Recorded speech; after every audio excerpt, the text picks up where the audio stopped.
Dear friends, welcome to the session of CBSE Social Science paper, sample paper, Social Science 10th class sample paper of year 2024-25. In this session, we are going to learn case-based question of that paper. और sir उसके पहले मैंने बहुत सारे जो पहले के हिस्से हैं इसके पहले के हिस्से जैसे कि दूसरे क्वेश्चन जितने भी हैं वो सारे क्वेश्चंस के मैंने वीडियो बना रखे हैं और इसका लिंक आपको उसके डिस्क्रिप्शन में मिल जाएगा। तो वो वीडियो जिसमें पहले का पेपर मैंने कम से कम 1-2 घंटे में पढ़ा रखा है पूरा और उसके बाद लॉन्ग आंसर टाइप क्वेश्चन है वो भी मैंने उसके लिए भी कम से कम 1.5 घंटे का वीडियो बना रखा है।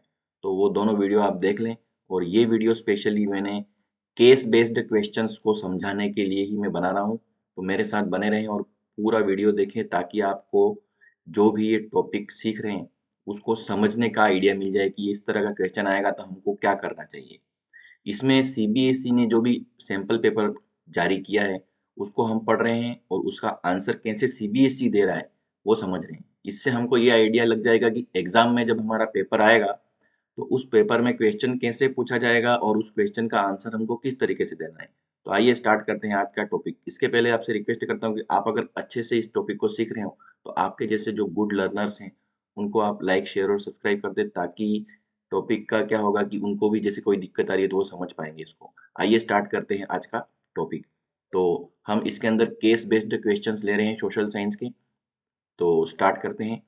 Emboldened with this success, Gandhiji in 1919 decided to launch a nationwide satyagraha against the proposed Rowlatt Act 1919.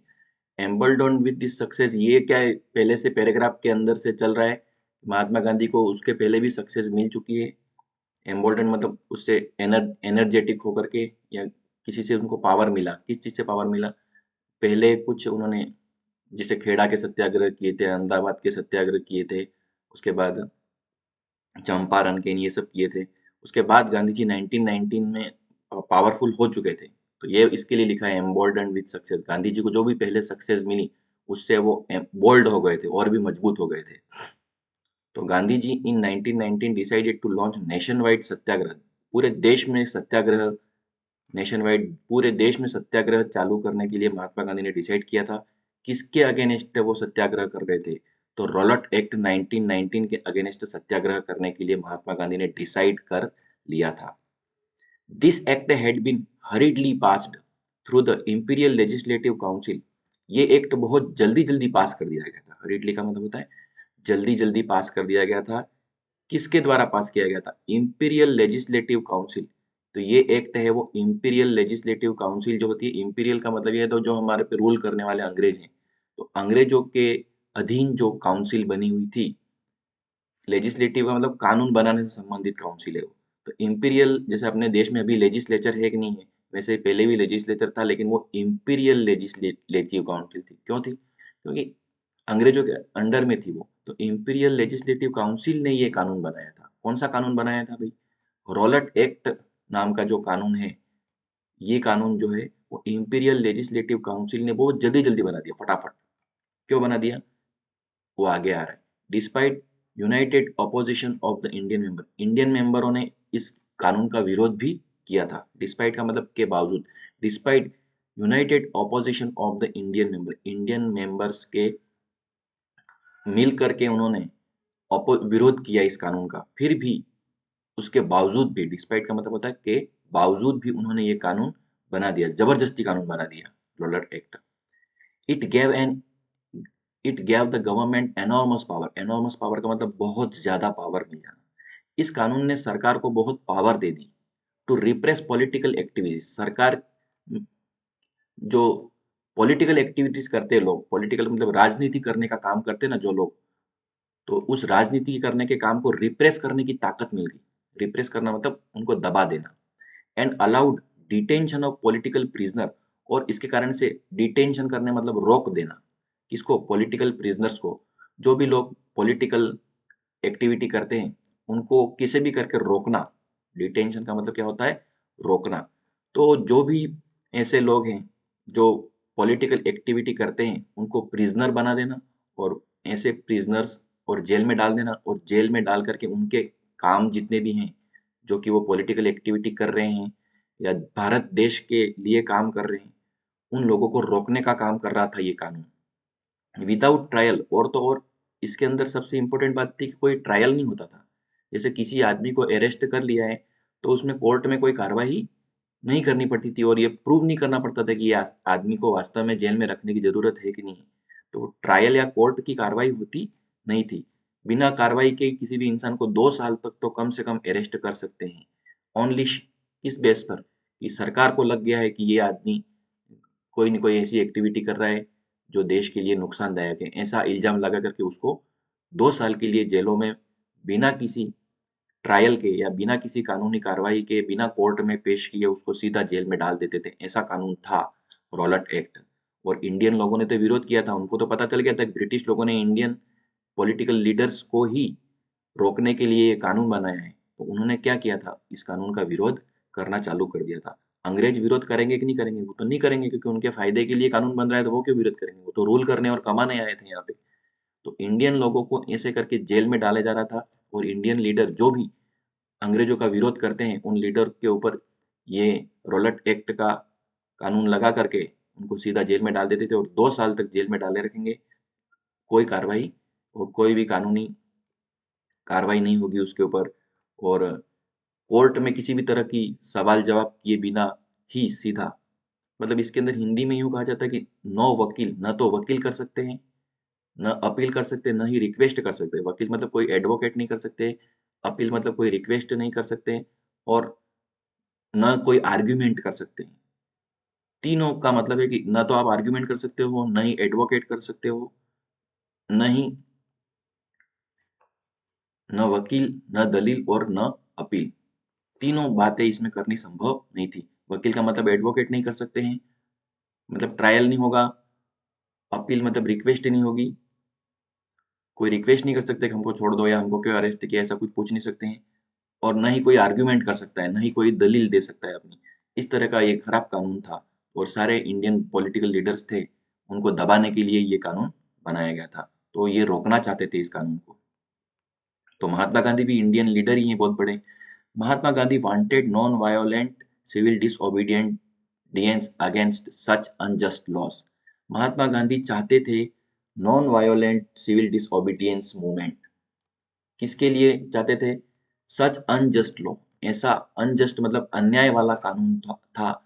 उस कानून के खिलाफ महात्मा गांधी जो थे नॉन वायोलेंट मूवमेंट चाहते थे, अहिंसा वाला कोई न कोई आंदोलन करना चाहते थे, कि नॉन वायोलेंट सिविल डिसओबीडिएंट मूवमेंट करना चाहते थे इस कानून के against Mahatma Gandhi, which would start with हड़ताल ऑन 6 अप्रैल।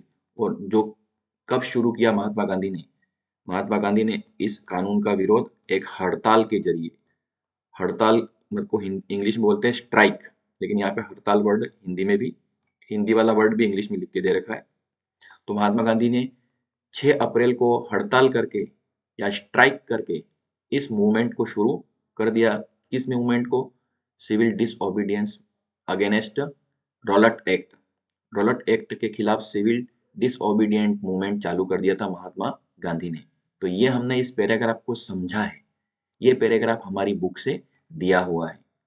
तो हमको ये ध्यान रखना है कि हम जो भी सीख रहे हैं उसको अच्छे से समझें, फिर उस पैसेज का जो केस बेस्ड क्वेश्चन है उसका आंसर दें। Why did British introduce the Rowlatt act? पहला क्वेश्चन ये है कि ब्रिटिश लोगों ने रॉलट एक्ट को इंट्रोड्यूस क्यों किया। तो ये अभी मैंने बोलते क्वेश्चन समझाते पैसेज समझाते समय आपको जवाब दे दिया है कि रॉलट एक्ट क्यों इंट्रोड्यूस किया।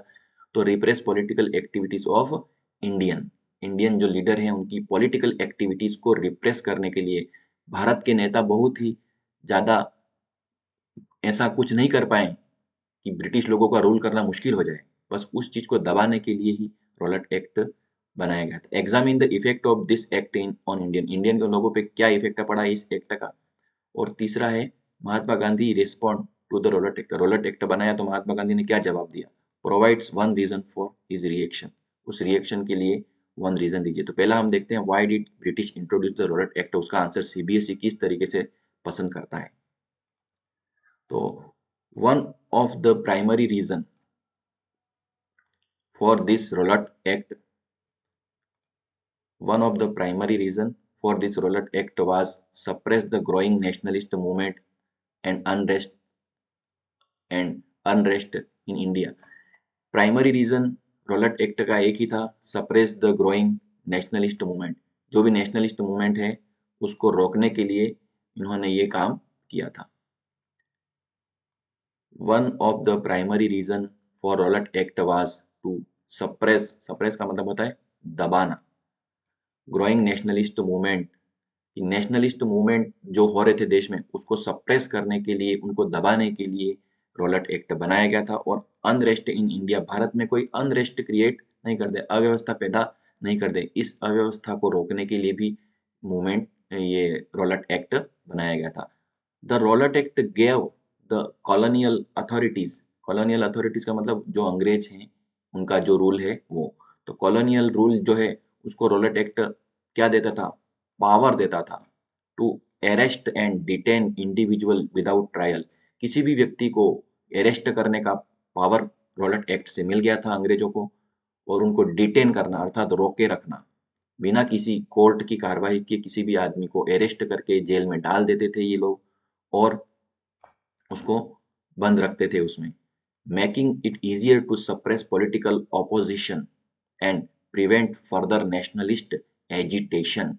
तो इससे क्या फायदा होता था, easier to suppress political opposition, कोई भी पॉलिटिकल लीडर हैं वो विरोध कर रहे हैं तो उसको सप्रेस करने का, उनको दबाने का, उनको रोकने का सबसे बढ़िया तरीका यही था कि उसको अरेस्ट कर लो, और उसके कारण से क्या होगा, प्रिवेंट फर्दर नेशनलिस्ट एजिटेशन। और किसी भी, कोई भी जो लीडर है, कोई भी नेतागिरी कर रहा है, उस आदमी को अगर अरेस्ट कर लेंगे तो उससे क्या होगा, प्रिवेंट फर्दर नेशनलिस्ट एजिटेशन, की आने वाले समय में भी किसी तरह का कोई एजिटेशन का मतलब होता है मूवमेंट करना, कोई आंदोलन करना, कोई सरकार के खिलाफ रहना, उन सब चीज़ों को ये रोकने का काम करता था। तो कुल मिलाकर अंग्रेज इंडियन लीडरों को कुछ भी बोलने नहीं देना चाहते थे, और कोई बोले तो उसको जेल में डाल दो, ऐसा करना चाहते थे। इसके कारण से ही रॉलेट एक्ट बनाया गया था। तो ये हो गया फर्स्ट क्वेश्चन का एक्सप्लेनेशन। दूसरा क्वेश्चन है, examine the effect of this act on Indian लोगों पे इसका क्या असर पड़ा। तो देखते हैं इसको, ये दूसरा क्वेश्चन है।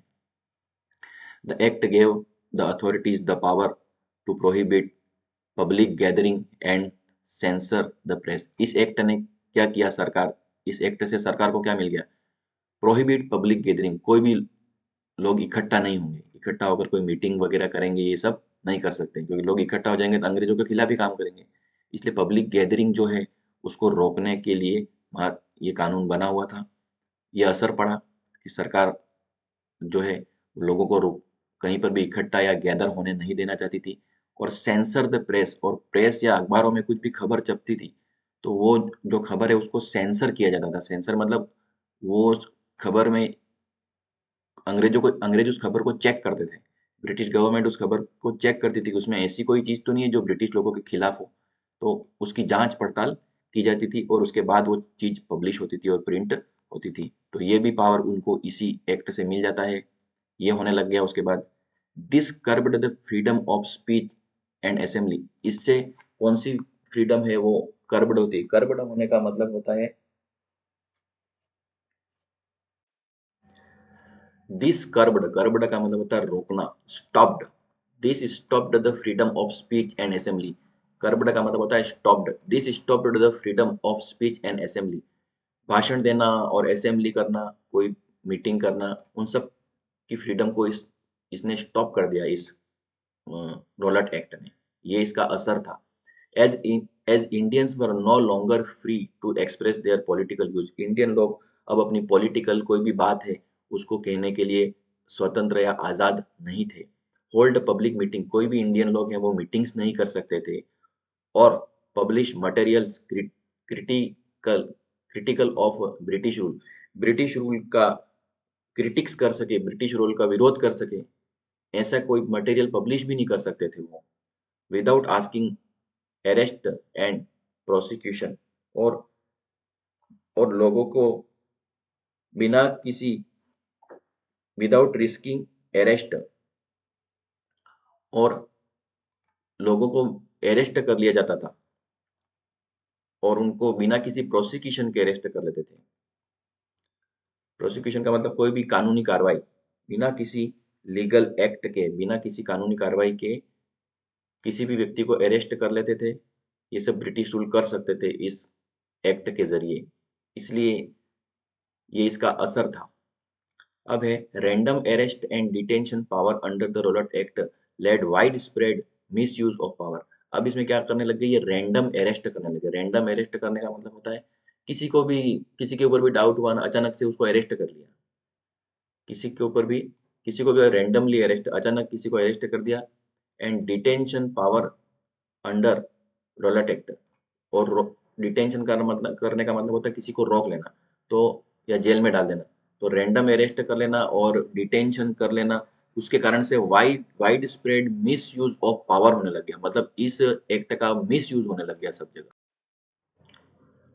तो रैंडम मतलब किसी को भी अरेस्ट कर लेना बिना ऑर्डर से, अचानक से, कोई क्रम नहीं होना। तो रैंडमली किसी को अरेस्ट कर लेना और detention power under the Rowlatt act led widespread misuse of power. तो इसके कारण से लोगों के अंदर वाइड स्प्रेड मिस यूज होने लग गया। लोग मतलब जो भी, जहाँ भी पूरे देश में पुलिस वाले वगैरह जो भी होते थे, वो किसी को भी सरकार के आदेश पर किसी भी आदमी को अरेस्ट कर लेते थे। तो इस एक्ट का मिस यूज होने लग गया, इस एक्ट का मिस यूज होना शुरू हो गया और बड़े लेवल पे, वाइड स्प्रेड मतलब बड़े लेवल पर ये मिस यूज होने लग गया। मैनी पॉलिटिकल लीडर्स, कई सारे पॉलिटिकल लीडर, एक्टिविस्ट, कोई भी एक्टिविटी करने वाले लोग, और ordinary citizens were arrested on suspicion. सीधा सा वर्ड है यहाँ पे, सस्पिशन। सस्पिशन मतलब शक के आधार पे।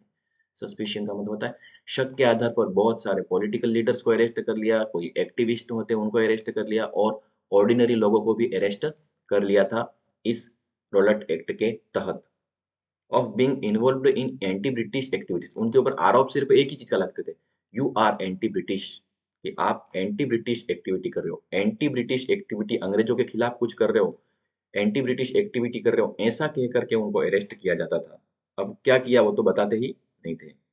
This resulted in climate of fear, इसके कारण से डर का माहौल पैदा हो गया था। क्लाइमेट ऑफ फियर का मतलब होता है डर का माहौल, इसके कारण से डर का माहौल पैदा हो गया था। Where people were afraid to voice their opinion against British operation, जहाँ पर पीपल वर अफ्रेड, तो लोग डरते थे अब ब्रिटिश लोगों के खिलाफ कोई भी ओपिनियन बोलनी है, या ब्रिटिश लोगों के खिलाफ कुछ भी बोलना है, कि ब्रिटिश लोगों का कोई भी ऑपरेशन हो रहा है। ऑपरेशन मतलब दबाने का काम, डराने का काम। तो ब्रिटिश लोग कुछ भी डराने या दबाने का काम करते थे, ऑपरेशन करते थे लोगों का, तो उसके खिलाफ कोई भी लोग ओपिनियन देने से या कुछ, कोई भी लोग कुछ भी बोलने से क्या करते थे, अफ्रेड होते थे, डरते थे। तो ये काम होने लग गया रोलट एक्ट बनने के बाद में। तो ये इस क्वेश्चन 2 का आंसर है जो हमने अभी पढ़ा। अब तीसरा क्वेश्चन है, how did Mahatma Gandhi respond to Rowlatt act. अब रोलट एक्ट तो बना दिया उन्होंने और लोगों को अरेस्ट करना चालू कर दिया, लोग उससे परेशान होने लग गए और लोग उससे डरने भी लग गए। तो फिर महात्मा गांधी ने क्या किया, तो महात्मा गांधी ने रोलट एक्ट का विरोध करने के लिए जो भी किया, वो चीज हमको इसके आंसर में लिखनी है। Provide one reason for his reaction, Gandhi ji ने जो भी किया उसके लिए उसका क्या रिएक्शन हुआ फिर। ठीक है, गांधी जी ने, पहली बात तो ये बताओ कि गांधी जी ने इस मूवमेंट, रोलट एक्ट के खिलाफ क्या किया, और दूसरी चीज एक रीजन लिखना है हमको। ठीक है, इस क्वेश्चन की मार्किंग दे रखी है। पहला क्वेश्चन 1 मार्क का था, दूसरा क्वेश्चन 2 मार्क्स का है, और उसका तीसरा क्वेश्चन है वो 1 मार्क का है। तो उस आधार पे ही आपको उसका आंसर उसकी साइज पे ही लिखना है। तो Mahatma Gandhi wanted non violent civil disobedience against such unjust law. ऐसा ही अन्यायपूर्ण जो कानून था उसके खिलाफ महात्मा गांधी क्या चाहते थे, नॉन वायोलेंट सिविल डिसओबीडियंस, कि वायोलेंस नहीं करके भी सरकार की बात नहीं मानना, ऐसा जो है महात्मा गांधी मूवमेंट चाहते थे। Which would start with the हड़ताल 6 अप्रैल। अब वो मूवमेंट महात्मा गांधी का कैसे चालू हो गया, 6 अप्रैल से उन्होंने हड़ताल चालू कर दी, और उस हड़ताल के साथ में महात्मा गांधी का non violent civil disobedience movement चालू हो जाता है। Gandhi ji in 1919 decided to launch a nationwide Satyagraha against proposed Rowlatt Act 1990। तो महात्मा गांधी ने डिसाइड कर लिया 1919 में ही कि इस रोलट एक्ट के अगेंस्ट एक बहुत ही बड़ा सत्याग्रह पूरे देश में लॉन्च किया जाएगा। तो उन्होंने क्या डिसाइड किया कि एक नेशन वाइड पूरे देश में चले ऐसा सत्याग्रह लॉन्च करने का डिसाइड कर लिया। तो फ्रेंड्स ये था सीबीएसई के अकॉर्डिंग क्वेश्चन नंबर 3 का आंसर जो उन्होंने खुद जारी किया है। तो इस तरह का आंसर कोई भी बच्चा लिखता है तो उसको सीबीएसई मार्क्स देगी। तो रिलेटेड बात ही लिखनी है और सब कुछ उसमें ही ज़्यादातर चीज़ें उसमें ही मिल जाएंगी, ऐसा ही पूछा है उन्होंने। फिर भी आपको लेसन का नॉलेज होना बहुत जरूरी है। आइए हम जाते हैं नेक्स्ट नंबर का जो पेरा पैसेज है वो, read the source given below and answer the question that follow. ये भी वही है 1+1+2। वन पहला क्वेश्चन 1 मार्क्स का है, दूसरा क्वेश्चन भी 1 मार्क्स का है, तीसरा क्वेश्चन 2 मार्क्स का है। Given the abundance of renewability of water, पानी है वो बहुत ही रिन्यूएबल, बहुत एबंडेंस मतलब बहुत ज्यादा, रिन्यूएबिलिटी मतलब रिन्यू हो जाना, वापस से रिचार्ज होना। तो given the abundance of renewability of water it is difficult to imagine that we may suffer from water scarcity. हमें पानी रिन्यू होता रहता है, पानी हर साल गिरता है, हर बार गिरता है, फिर भी it is difficult to imagine that we may suffer from water scarcity. पानी की कमी होगी इस चीज को मानना बहुत मुश्किल है, लेकिन पानी की कमी है। भले ही पानी कितना भी बार बार गिरता है या रिन्यू होता है, लेकिन पानी की कमी होगी। इससे इससे हम बच नहीं सकते हैं। हम वाटर की स्केर्सिटी या पानी की कमी से हमको सफर करना पड़ता है। The moment we speak of water shortage, जिस शब्द को हम the moment we speak of water shortage, हम वाटर शॉर्टेज शब्द का इस्तेमाल करते हैं या यूज करते हैं कि पानी की कमी, we immediately associate with the region having the low rainfall और those that are drought prone. अगर हम पानी की कमी ऐसी बात सोचें तो हमारा माइंड सीधा उन रीजन्स के ऊपर जाता है, उन देश की उन जगह के ऊपर जाता है जहाँ पर ड्रॉट प्रोन एरिया है। ड्रॉट प्रोन एरिया का मतलब जहाँ पर सूखा पड़ता है। जो प्रोन का मतलब होता है किसी चीज की पॉसिबिलिटी हो जाना। सूखा संभावित क्षेत्र होते हैं जहाँ पे सूखा पड़ने के चांसेस होते हैं, या ड्रॉट प्रोन जहाँ पे ड्रॉट या सूखा होता है। ऐसे जगह के बारे में, ऐसे रीजन के बारे में हम सोचने लग जाते हैं अगर वाटर शॉर्टेज की बात करते हैं उस समय। जैसे हम जैसलमेर की न्यू बातें सोचने लग जाएंगे कि वहाँ पे पानी कम है। जिस जगह पे पानी होगा वो इंसान वहाँ पे उस पानी का वैल्यू नहीं समझता है, बट पानी जहाँ पर नहीं है उनको पानी के लिए बहुत ही प्रॉब्लम होती है। वी इंस्टेंटेनियसली विजुअलाइज, इंस्टेंटेनियसली का मतलब होता है इमीडिएटली। हम इंस्टेंटेनियसली का मतलब होता है इमीडिएटली। तो we instantaneously visualise the desert of Rajasthan. तो मैंने पहले ही बोल दिया है कि वाटर शॉर्टेज की बात सुनते ही हम हमारे माइंड में डेजर्ट ऑफ राजस्थान जैसा फिगर आ जाता है, जहाँ पे वुमन बैलेंसिंग मटकास, अर्दन पॉट्स। तो उसमें हमको दिखता है कि वुमन है वो माथे के ऊपर मटके वगैरह उठा के ले जा रही हैं for collecting and storing water, कि पानी को इकट्ठा करने के लिए वो सिर पे मटके उठा के जा रहे हैं। ऐसा सीन हमारे माइंड में आ जाता है। अगर हमको पानी की कमी वाली बात दिमाग में आती है तो सीधा ये सीन हमारे माइंड में आता है। Travelling long distances to get water, औरतें हैं वो सिर पे मटका लेकर के बहुत लंबा डिस्टेंस कवर करती हैं पानी के लिए। True and availability of water resources varies over space and time and mainly due to the variation of seasonal and annual precipitation।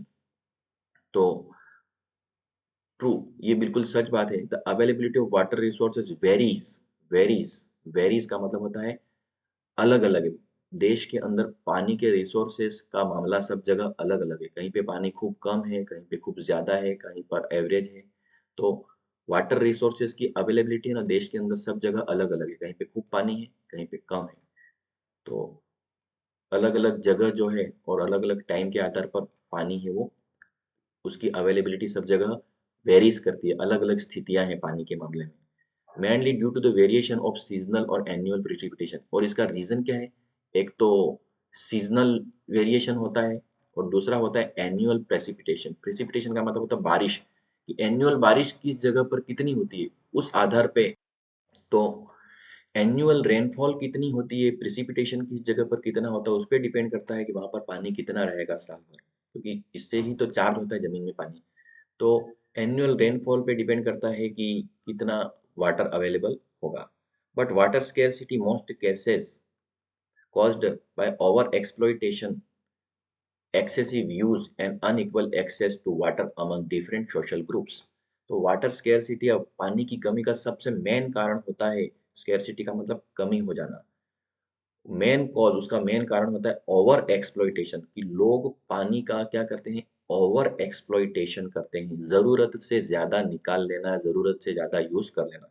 ज़मीन में पानी है, बटन दबाते ही पानी निकल रहा है, जो भी हमारी मोटर होती है घर पे लगी हुई, सबमर्सिबल लगा हुआ होता है, तो उस पानी को या दूसरा कोई भी तरह से नलों से पानी आ रहा है तो ओवर एक्सप्लॉइटेशन करते हैं, चाहिए उससे ज़्यादा यूज़ कर डालते हैं लोग।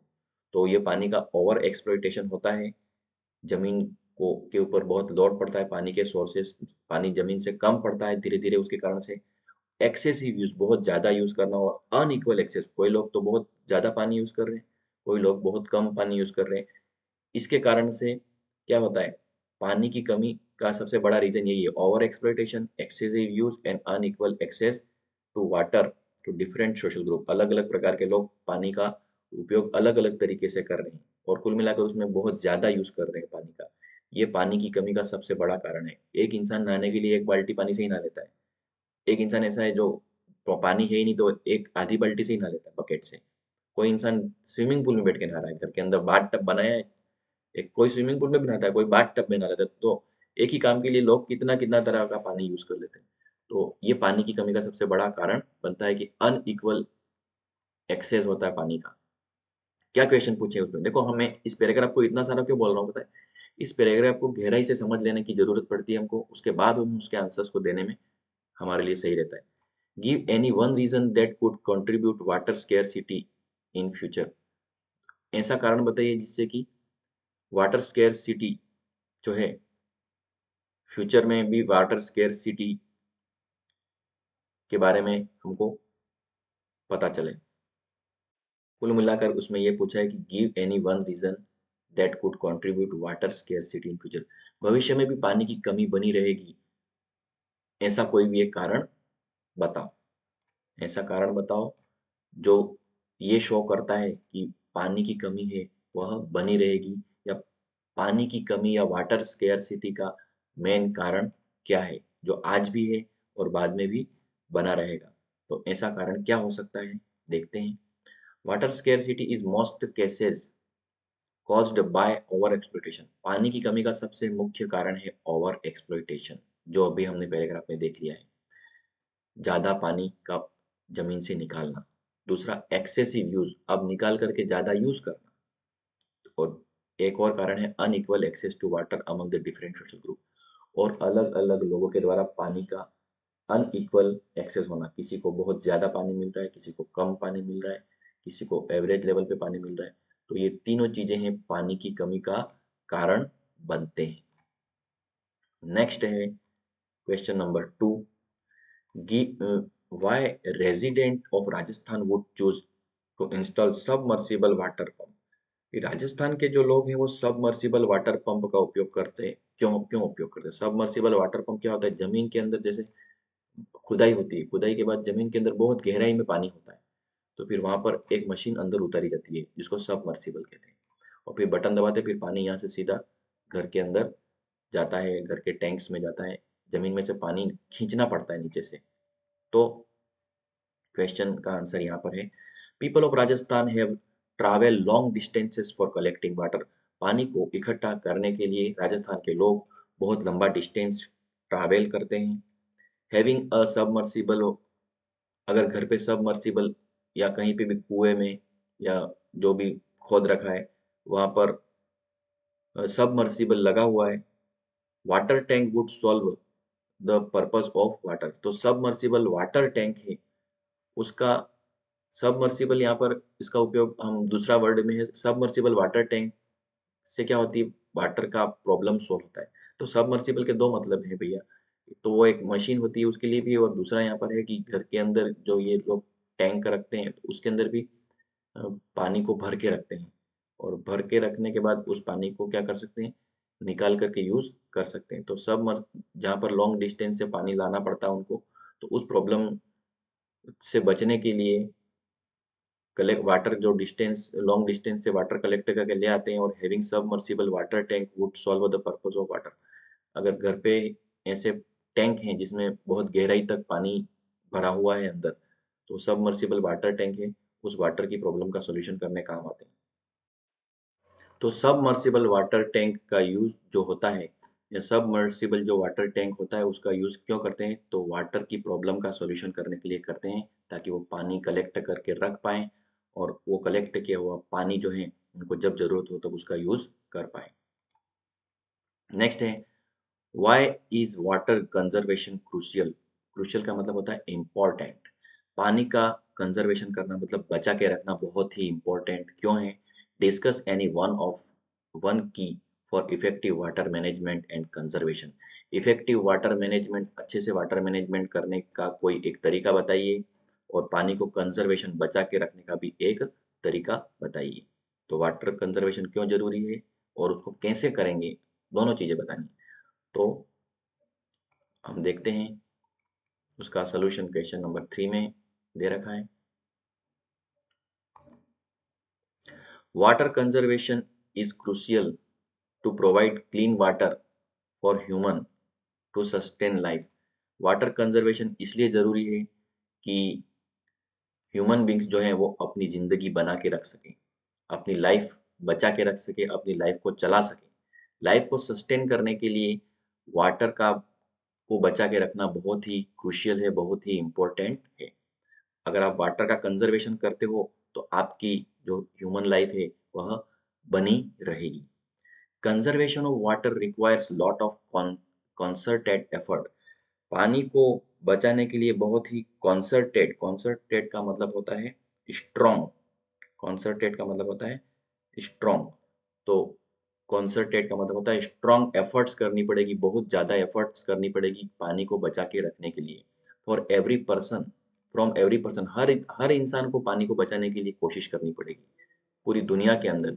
We can take following step. पानी को बचा के रखने के लिए हम ये स्टेप उठा सकते हैं। क्या कर सकते हैं? पहली स्टेप, क्योंकि इसमें पूछा है क्वेश्चन में, कंस्ट्रक्टिंग सोफिस्टिकेटेड हाइड्रोलिक स्ट्रक्चर।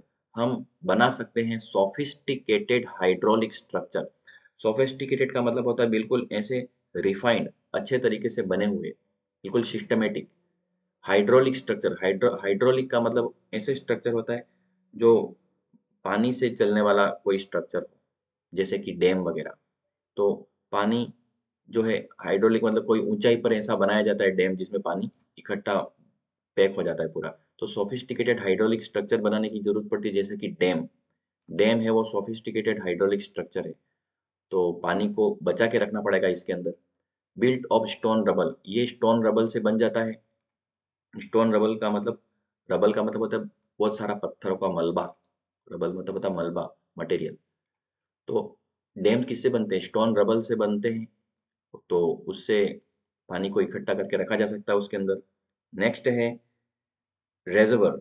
रेजर्वर्स का मतलब होता है रेजर्वर्स का मतलब होता है, उसको हम कह सकते हैं कि एक तरह से लेक है। रेजर्वर्स का मतलब होता है लेक, झील या जलाशय। रेजर्वर्स का मतलब जलाशय होता है जहाँ पे पानी इकट्ठा होता है, और लेक का मतलब झील होता है। तो रेजर्वर्स बना सकते हैं या लेक बना सकते हैं पानी को इकट्ठा करके रखने के लिए, पानी की प्रॉब्लम का सलूशन करने के लिए। नेक्स्ट है एम्बैंकमेंट्स। हम एम्बैंकमेंट्स भी कर सकते हैं। एम्बैंकमेंट मतलब कोई भी, जैसे पानी कहीं से भी बह के जाता हो तो उसको बांध देना। तो एम्बैंकमेंट्स भी हम बना सकते हैं, जिससे भी पानी कहीं पर बह के नहीं जाएगा और एक जगह इकट्ठा रहेगा। और पानी को सप्लाई करने के लिए क्या करेंगे हम कैनाल बनाते हैं उसके लिए। कैनाल का मतलब होता है कि जैसे नहर होती है तो पानी सप्लाई किया जाता है एक जगह से दूसरी जगह इरिगेशन करने के लिए। तो ये है पानी के सोल्यूशन का एक पॉइंट। दूसरा पॉइंट हो सकता है rain water harvesting. Rain water harvesting करके भी पानी को हम बचा सकते हैं, वाटर कंजर्वेशन कर सकते हैं।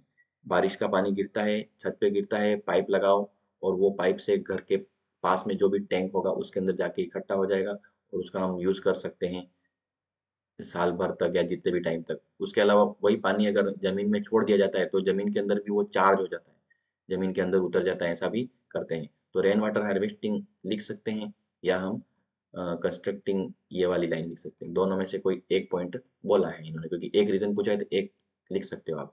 समझाने के लिए इसमें भले ही दो दे दिए हों, इसके अलावा कोई और भी बुक में पॉइंट दे रखे हो तो वो भी हम लिख सकते हैं। तो ये हमारा हो गया तीसरा नंबर का क्वेश्चन। तो बहुत ही ध्यान से करना है हमको काम। अब हम आते हैं, हाँ एक और बात याद आ गई, ये एम्बैंकमेंट लिखा है। तो एम्बैंकमेंट में ये है कि जैसे आपने कभी कहीं पे भी देखा होगा कि जैसे कोई भी नदी वगैरह ऐसे जा रही है और यहाँ पर पानी को बांध देते हैं, उसके आगे का हिस्सा जो होता है ना, कोई भी नदी जैसे ऐसा रास्ता है और फिर उस रास्ते में क्या करते हैं, आगे ऐसे पानी को जैसे यहाँ पर एक पूरा दीवार जैसा बना देते हैं पूरा ऊंचा, और ऐसे करके पानी को बांध देते हैं। तो यहाँ पर पानी बहुत सारा भरा हुआ रहता है, इधर से फिर धीरे धीरे धीरे पानी निकलता रहता है आगे। तो उसको एम्बैंकमेंट बोलते हैं, मतलब नदी का रास्ता होता है, उसके बीच में एक दीवार जैसा बना देते हैं। छोटा डैम होता है, बिल्कुल छोटे डैम जैसा होता है, यहाँ पर एक दीवार जैसी रहती है जिससे पानी इसको रोक लिया जाता है, बस इसको एम्बैंकमेंट कहते हैं। तो फ्रेंड्स आगे हम देखते हैं, अगला पैसेज पढ़ते हैं। Read source given below and answer the question that follow. हमें, मैं हर चीज़ को पढ़ क्यों रहा हूँ, ताकि आपको भी उस चीज़ को ध्यान से पढ़ लेना, ताकि आंसर देने में सुविधा मिले। Human development report once is realized that even though the level of income is important, yet it is inadequate measure for the level of development, we begin to think other criteria. Human development report once it is realized, human development report में ये realize किया जाता है that even though the level of income is important, हालांकि इंसान के development के लिए लेवल, इनकम का लेवल बहुत ज़्यादा इंपॉर्टेंट होता है, फिर भी फिर भी it is inadequate measure, फिर भी यह एक एडेक्वेट मेजर नहीं। एडेक्वेट का मतलब होता है नॉट इनफ। सिर्फ इनकम से ही इंसान का जो डेवलपमेंट है उसको हम मेजर नहीं कर सकते, नहीं माप सकते हैं। तो फिर कैसे मापेंगे? We begin to think other criterion. Other criterion का मतलब होता है दूसरा तरीका, कोई और क्राइटेरिया सोचेंगे जिससे कि ह्यूमन बींग का डेवलपमेंट है वो मेजर किया जा सके। सिर्फ पैसे हैं तो ह्यूमन बींग का डेवलपमेंट होगा, ऐसा संभव नहीं है, कुछ और चीज़ें भी जरूरी होती हैं। तो वो क्या हो सकता है? There could be long list of such criterion, ऐसे क्राइटेरियाज का या ऐसी चीज़ों का बहुत बड़ी लिस्ट हो सकती है। Then it would not be so useful, लेकिन ये यूजफुल नहीं हो ऐसा भी हो सकता है। What we need is small number of the most important thing. कुल मिलाकर के हमको कुछ जरूरी चीज़ें होनी चाहिए, हमारे पास कुछ ज़रूरी चीज़ें होनी चाहिए, उससे ही हम अपना डेवलपमेंट कर सकते हैं। Health and education indicators such as the ones we used in comparison of Kerala and Punjab and among them. तो हमने इस लेसन के अंदर, जो भी ये लेसन बुक में है, तो उसमें हेल्थ और एजुकेशन का यूज़ किया था। किसके लिए? डेवलपमेंट को मेजर करने के लिए। डेवलपमेंट के लिए पैसा तो होना ही चाहिए, लेकिन पैसे के साथ साथ हमारे पास में अच्छी हेल्थ और अच्छी एजुकेशन भी होनी चाहिए। और वो हमने केरला और पंजाब के केस में एक जगह बुक में देखा भी है कि केरल और पंजाब का कंपैरिजन किया गया था, जिसके अंदर हेल्थ और एजुकेशन के बेस पे हमने किस जगह को बड़ा बताया था, किस जगह को अच्छा बताया था। तो हेल्थ और एजुकेशन जो है वो डेवलपमेंट को चेक करने के लिए, डेवलपमेंट को मेजर करने के लिए बहुत ही अच्छे सही तरीके माने जाते हैं। ओवर द पास्ट डिकेड, पिछले 10 सालों में और so, health and education indicators have come to be widely used among with income as a measure of development. इसमें हेल्थ और एजुकेशन और इनकम, इन चीज़ों को, इन ये दो तीन चीज़ें जो हैं, इन तीन चीज़ों से डेवलपमेंट को मेजर किया गया था। फॉर इंस्टेंस, एग्जाम्पल के लिए, इंस्टेंस मतलब example, for instance human development report published by UNDP. UNDP एक ऐसी ऑर्गेनाइजेशन है जो ह्यूमन डेवलपमेंट की रिपोर्ट पब्लिश करती है।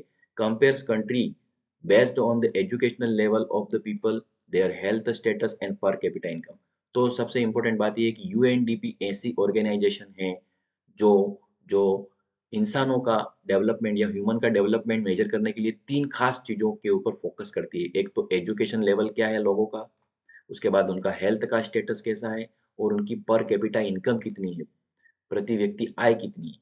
तो एजुकेशनल लेवल, हेल्थ और इनकम, इन तीन चीज़ों को मिला करके यूएनडीपी रिपोर्ट बनाता है ह्यूमन डेवलपमेंट की। ये तीनों चीज़ें जहाँ पर बराबर हैं या सही सही हैं, वहाँ पर ह्यूमन बीइंग का डेवलपमेंट अच्छा कहते हैं ये लोग, और जहाँ पर इन तीन चीज़ों में कमी दिखती है तो उसका डेवलपमेंट कम है, ऐसा बोलते हैं। सिर्फ इनकम के आधार पर तो दूसरी ऑर्गेनाइजेशंस, कोई भी बैंक्स जैसी होती है, वो तय कर सकते हैं कि कौन सी जगह कितनी डेवलप है, लेकिन यूएनडीपी है, यूनाइटेड नेशंस डेवलपमेंट प्रोग्राम्स जैसा उसका मतलब है। तो ये यूएनडीपी है, अगर ह्यूमन डेवलपमेंट की रिपोर्ट बनाती है तो वो एजुकेशन को देखेगी, उसके बाद हेल्थ कितनी अच्छी है लोगों की वो देखेगी, और पर कैपिटा इनकम लोगों की कितनी बढ़िया है वो देखेगी। तीनों को मिलाकर उसके आधार पर यूएनडीपी ह्यूमन डेवलपमेंट रिपोर्ट बनाता है। It would be interesting to look at certain relevant data regarding India. तो इंडिया के लिए भी इस तरह का डेटा हमको देखना देखना ज़्यादा इंटरेस्टिंग होगा। It's neighbours from human development, और उसके जो नेबर हैं उसको भी देखना होगा हमको, और ह्यूमन डेवलपमेंट रिपोर्ट 2006 के आधार पे हमको देखना होगा। तो ये वो चीज़ अंदर पैसेज में भी पूछेंगे जरूरी नहीं है, ये तो पैराग्राफ उठा बुक से उठा के सीधा यहाँ पे दे दिया है। तो ये बुक में हमको दे भी रखा है कि ह्यूमन डेवलपमेंट इंडेक्स के आधार पर अंदर अंदर क्या रिपोर्ट है, तो वो आप उसको खोल के देख सकते हो। नेक्स्ट है, अब इसमें क्वेश्चन पूछे, on what basis the UNDP compares countries human development. इंसानों का डेवलपमेंट यूएनडीपी किस आधार पे करता है, तो अभी हमने डिस्कस कर लिया है, तो देख ही लेते हैं इसको क्लियर कट। तो human development report published by UNDP compares countries based on the educational level of the people. तो यूएनडीपी किस आधार पे तय करता है, एक तो एजुकेशनल लेवल के ऊपर तय करता है, फिर दूसरा है हेल्थ के ऊपर तय करता है, और तीसरा पर कैपिटा इनकम पे तय करता है ह्यूमन का डेवलपमेंट। तो एजुकेशन, हेल्थ एंड इनकम, ये आ गया। कहाँ से उठाया ये रहा, हेल्थ, एजुकेशन और इनकम। इन तीन आधार पर यूएनडीपी डिसाइड करता है किसी भी जगह का डेवलपमेंट, और किसी भी कंट्री का डेवलपमेंट इस आधार पे मेजर करेगा यूएनडीपी। वर्ल्ड बैंक जैसी संस्थाएं इनकम के आधार पे तय करती है, लेकिन यूएनडीपी क्योंकि डेवलपमेंट प्रोग्राम है इसका अलग ही है, तो ये इन तीन चीज़ों के आधार पर डेवलपमेंट तय करते हैं। तीनों बराबर, तीनों अच्छे होने चाहिए, तीनों में बढ़िया बैलेंस होना चाहिए, तब जाके वो तय करते हैं। नेक्स्ट क्वेश्चन है, explain human development briefly. Human development क्या चीज़ है भैया, वो बताइए आप जरा। तो ठीक है, human development is a process of enhancing the range of people's choices. लोग लोगों को कितनी ज़्यादा चॉइसेस मिलती हैं, लोगों को आगे बढ़ने का कितना ज़्यादा चांस मिलता है। एनहेंस करना मतलब बढ़ाना, कि लोगों का जो डेवलपमेंट हो रहा है तो उनकी रेंज ऑफ चॉइसेस, लोग कितनी चीज़ें चॉइस कर सकते हैं, वो जब बढ़ती हैं तो डेवलपमेंट हम उसको मानते हैं। आपको कितनी चीज़ें मिलती हैं ज़्यादा। Increasing there opportunities for education, लोगों को एजुकेशन प्राप्त करने के लिए अपॉर्चुनिटीज मिलती हैं या नहीं मिलती हैं, वो इम्पोर्टेंट है। ये चॉइसेस है सब, opportunities of education, health care, उनकी हेल्थ की केयर होती है कि नहीं होती है, ये डेवलपमेंट है भैया। इनकम उनको मिलती है कि नहीं मिलती है, ये डेवलपमेंट है। एंड एम्पावरमेंट, यहाँ पर एम्पावरमेंट का मतलब होता है उनका उनकी पावर इंक्रीज होती है कि नहीं होती है, उनको ऊंचा उठाया जाता है कि नहीं उठाया जाता है। तो ये चीज़ें जो हैं वो डेवलपमेंट की डेफिनेशन है, कि लोगों को एजुकेशन का चांस मिलता है, हेल्थ केयर जिनकी अच्छी होती है, जिनको इनकम भी मिलने लग जाती है, जिनका एम्पावरमेंट भी हो जाता है। It also covers the full range of human choices from a sound physical environment to economic, political and social freedom। तो इसके अंदर सारी वो चीज़ें आ जाती हैं जिसमें इंसान फिजिकल एनवायरनमेंट की सारी चीज़ों को एक्सेस कर सकता है। उसकी इकोनॉमी अच्छी हो जाएगी, पॉलिटिकल और सोशल फ्रीडम, ये सब इकोनॉमिक फ्रीडम मिलने लग जाए, मतलब पैसे की कमी कम हो, और पॉलिटिकल लाइफ भी उनकी अच्छी हो, और सोशल फ्रीडम भी मिले। ये सब चीज़ें अगर मिलती हैं तो ये डेवलपमेंट जो है उसकी डेफिनेशन में आते हैं। तो ये हो गया what is development, what is human development. Human development ये कहलाता है कि उसको एजुकेशन उसकी अच्छी हो, हेल्थ केयर हो, इनकम उसको अच्छी मिले, उसका एम्पावरमेंट हो, मतलब उसकी पावर बढ़े, और उसको सोसाइटी के अंदर जो चाहिए ज़रूरी चीज़ें उसकी चॉइसेस मिले, फिजिकल एनवायरनमेंट में जो ज़रूरी चीज़ें हैं उसकी चॉइसेस उसको करने मिले, उसकी इकोनॉमिक ग्रोथ हो, पॉलिटिकल ग्रोथ हो, और सोशल फ्रीडम भी उसको मतलब तीनों तरह की ग्रोथ होनी चाहिए, तीनों तरह की फ्रीडम मिलनी चाहिए, तब जाके हम कहेंगे कि उसका डेवलपमेंट हो रहा है। नेक्स्ट है mention other aspects that should be considered in measuring human development. दूसरे और चीजें भी बताइए, दूसरे और दृष्टिकोण भी बताइए, दूसरे और तरीके भी बताइए, या दूसरे और नजरिए भी बताइए, जिससे कि हम कंसीडर कर सके ह्यूमन डेवलपमेंट के बारे में। Yes, there are other aspects. दूसरे तरीके भी हैं ह्यूमन डेवलपमेंट को मेजर करने के लिए, जैसे कि लाइफ एक्सपेक्टेंसी। लाइफ एक्सपेक्टेंसी का मतलब होता है जीवन प्रत्याशा, कि इंसान कितना जिंदा रहता है। ज्यादा जिंदा, जिस देश में लोग ज्यादा रहते हैं जिंदा, वो देश की सभी चीजें अच्छी मानी जाती है, कि उसके पास अच्छी हेल्थ भी होगी, अच्छी एजुकेशन भी होगी, अच्छी इकोनॉमी भी होगी, तभी लाइफ एक्सपेक्टेंसी बढ़ती है। तो लाइफ एक्सपेक्टेंसी है वो भी डेवलपमेंट को मेजर करने का अच्छा तरीका है, कि जिन देशों में आप ऐसा मानते हो कि लोग ज्यादा जिंदा रहते हैं, दैट मीन्स वो देश अच्छे डेवलप हैं, वो ह्यूमन बीइंग डेवलप है, उसकी हेल्थ और एजुकेशन अच्छी है, वहाँ पे फूड वगैरह अच्छा मिलता है, उसकी इकोनॉमी अच्छी है। तो ये एक और तरीका हो गया। Access to public facilities such as water. Public facilities जहाँ पर अच्छी है वो भी डेवलपमेंट को मेजर करने का एक तरीका है, कि किसी का डेवलपमेंट हो रहा है तो सरकारी सुविधाएं जो होंगी वो अच्छी मिलेंगी, जैसे कि पानी वगैरह आपके घरों में आएगा, नलों वगैरह में आएगा, पानी की सप्लाई सिस्टम बहुत अच्छा होगा। सैनिटेशन, साफ सफाई बहुत अच्छी होगी। जहाँ पर जिस देश में जाओ वहाँ पर साफ सफाई और सैनिटेशन बहुत अच्छा मिलता है, मतलब वो डेवलप कंट्री। और जहाँ पे गंदगी और ये मिलती है, पानी की कमी मिलती है, तो वो कमजोर देश माने जाएंगे, डेवलप नहीं माने जाएंगे। रोड, जहाँ के रोड वगैरह बहुत अच्छे हों, तो वो भी डेवलपमेंट उनका अच्छा है ऐसा माना जाएगा। इलेक्ट्रिसिटी की सप्लाई जहाँ पर बढ़िया होती है, वो पानी लाइटें वगैरह ज़्यादा जाती नहीं है, पावर सप्लाई रेगुलर मिलती रहती है। तो ये दूसरे तरीके हैं जिससे कि डेवलपमेंट को हम मेजर कर सकते हैं। तो कितने पॉइंट बताए इसमें, हम एक बार काउंट कर लेते हैं। जहाँ की लाइफ एक्सपेक्टेंसी या जीवन प्रत्याशा, लोगों की उम्र जहाँ पे अच्छी होती है, वो भी डेवलपमेंट को मेजर करने के लिए अच्छा माना जाता है। कम है तो फिर उसको कम डेवलपमेंट माना जाएगा। वाटर, सैनिटेशन, साफ सफाई, रोड और इलेक्ट्रिसिटी, इन सभी चीज़ों की सुविधाएं अच्छी हैं, इसका मतलब वहाँ पे डेवलपमेंट अच्छा है। अगर ये खराब है तो इसका मतलब हम कह सकते हैं वहाँ पे डेवलपमेंट वीक है, डेवलपमेंट को और करने की ज़रूरत है। तो फ्रेंड्स, ये था हमारा जो पेपर का ये वाला हिस्सा, जिसमें हम जो केस बेस्ड क्वेश्चन थे, तो केस बेस्ड क्वेश्चन जो हैं उसको हमने इस सेक्शन में ख़त्म कर लिया है, जो कि इस पेपर के अंदर 12 मार्क्स का दे रखे हैं। और सीबीएसई का जिस तरीके से मॉडल पेपर, सैम्पल पेपर दे रखा है, उस पेपर के अकॉर्डिंग ही वो उनका एनुअल पेपर उस हिसाब से ही तय करते होंगे। तो आप इसको अच्छे से प्रिपेयर करें। इस वीडियो को देखने के साथ साथ आपको ये ध्यान रखना है कि इसके डिस्क्रिप्शन के अंदर पिछले 2 वीडियो, जिसमें मैंने दूसरे क्वेश्चंस हैं पेपर के, वो सारे करवा रखे हैं। तो वो सारे क्वेश्चंस आप उस डिस्क्रिप्शन में लिंक दे रखा है, वहाँ से क्लिक करके देख लें, जिसमें आपके जैसे section A, section B, section C और ये सेक्शन डी। अब केस बेस्ड क्वेश्चन कौन से हैं भैया, वो इसमें बताएं। केस बेस्ड क्वेश्चन ये ये वाले इस वीडियो में हो रहा है, इस वीडियो में यही हो रहा है। और बाकी जो वीडियो नंबर 1 है उसमें ये, जैसे ये 1 मार्क के क्वेश्चन एमसीक्यूज हैं, और उसके बाद ये 21 से 24 वाले हैं, और 25 से 29 वाले शॉर्ट आंसर हैं। ये पूरा वीडियो नंबर 1 के अंदर ये सारे समझा रखे हैं। प्लस वीडियो नंबर 1 के अंदर फर्स्ट पार्ट जो 2 घंटे का है, 2 आवर्स का है, उसमें मैप भी सिखा रखा है। तो ये वीडियो नंबर 1 से आप देख लेना पूरे। और ये जो मैप केस बेस्ड क्वेश्चन है, मैंने ये आपको 3rd नंबर का मेरा वीडियो है, इसमें ये समझा दिए हैं। और एक वीडियो नंबर 2 है, 2nd नंबर का वीडियो है, वो 2nd नंबर का वीडियो है, उसका लिंक भी आपको डिस्क्रिप्शन में मिल जाएगा, जिसके अंदर मैंने सिर्फ ये नहीं है, ये नहीं है, ये है लॉन्ग आंसर। ये 2nd वीडियो में 2nd नंबर का मेरा जो वीडियो है, इसमें 5 मार्क्स के क्वेश्चन जो होते हैं ऐसे टाइप, वो समझाए गए हैं। तो वो भी आपको डिस्क्रिप्शन में इसका लिंक मिल जाएगा, तो वहाँ पे क्लिक करके लॉन्ग आंसर वाला, ये भी कम से कम 1.5 घंटे का वीडियो है, 1 आवर 30 मिनट्स का वीडियो है। क्योंकि आप टॉपिक के क्वेश्चन को समझने के बाद उसके आंसर कैसे दे रखे वो भी समझना है, ताकि आप बुक को आराम से अच्छे से पढ़ो, जो भी तरीके के आपके नोट्स है सारे पढ़ो।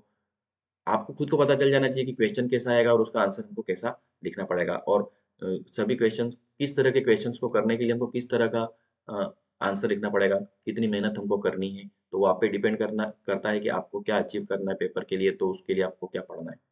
तो फ्रेंड्स, ये था हमारा पूरा वीडियो, ये वीडियो मेरा फिनिश हो रहा है यहाँ पे। इस वीडियो के अंदर मैंने जो लास्ट चीज़ मेरे बाकी थी, केस बेस्ड क्वेश्चन, वो मैंने इसमें कंप्लीट कर लिए हैं। तो वीडियो 1 भी पूरा देखें, वीडियो 2 भी देखें, और ये थर्ड वाला वीडियो तो आप देख ही चुके हो। तो फ्रेंड्स, दूसरे टॉपिक के लिए मैं दूसरे वीडियो बनाऊँगा, जैसे इंग्लिश का पेपर है, तो वो भी आपको दूसरा एक बनाऊँगा मैं, तो उससे आपको देखने मिल जाएगा, जिससे मॉडल पेपर जारी किया है गवर्नमेंट ने। तो सैंपल पेपर और मॉडल पेपर जो भी बोलते हैं, दोनों राइट हैं। तो एक सैंपल पेपर सरकार ने जो भी जारी किया, उसके लिए मैं दूसरा इंग्लिश के लिए भी वीडियो बनाने की कोशिश करूँगा। जैसे तो आप इसको लाइक, शेयर, सब्सक्राइब करें, नोटिफिकेशन आपके पास आ जाएगा, और इसके डिस्क्रिप्शन में जो भी दे रखा है वो आप उसको देख लें, और पूरा वीडियो ध्यान से देखें, और अगर आपको दिक्कत आती है तो उस चीज़ को बार-बार देख सकते हैं आप, ताकि आप समझ जाएँ उस चीज़ को। और बुक्स वगैरह ध्यान से पढ़ो, अगर आपकी ज़रूरत है उस हिसाब से कि आप एक-एक चीज़ पढ़ना चाहते हो, तो पूरी बुक की एक-एक लाइनें भी पढ़नी पड़ेगी। अदरवाइज़ क्वेश्चन आंसर्स याद कर लो, नोट्स याद कर लो, तो आपको पूरा लेसन से रिलेटेड बहुत सारी बातें पता चल जाएँगी। तो फ्रेंड्स, इस वीडियो को मैं यहीं फिनिश कर सकता हूँ। नेक्स्ट वीडियो में आपको किसी और टॉपिक के साथ आपसे कम्युनिकेट होऊँगा। Till then take care, good bye. Thank you so much for watching this video.